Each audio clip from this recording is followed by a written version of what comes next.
ନିଶ୍ଚୟ। प्रथमतः आज मुझे दधिवान जी को दर्शन करने आसुली। प्रभु दधिवान जी जय हो। भारतीय जनता पार्टी मत प्रार्थी कर भारतीय जनता पार्टी समस्त शीर्ष नेतृवृंद को धन्यवाद जनाऊँगी एवं आम महांगा निर्वाचन मंडलीर समस्त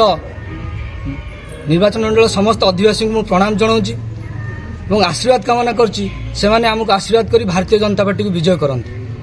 आमर आगुरी संगठन अच्छी आमे प्रत्येक लोकों पाखु जीवु लोकों समस्या बुझीबु लोकों आस्था भाजन हबु एवं निश्चित भाव में आम विश्वास अच्छी लोक मैंने आमको आशीर्वाद करेंगे और आम कार्यालय आम सफल हूँ। देखु महांगार अनेक समस्या रही सबुठ मुख्य समस्या होची जो प्रधानमंत्री आवास योजना जो मैंने प्रकृत में पाइबार हकदार से मिलना खाली सेतिक नुहे पानीय जलर समस्या अच्छी।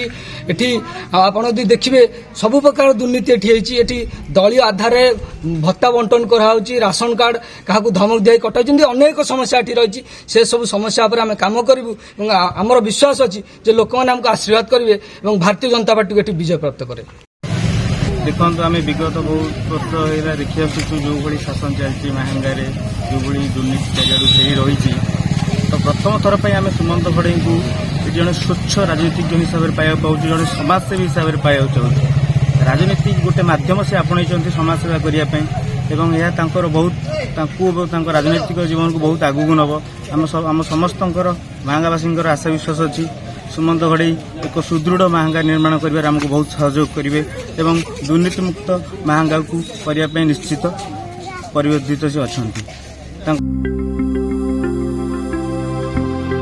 लेटेस्ट न्यूज अपडेट पाई www.nowodisha.com को लॉगिन करंतु।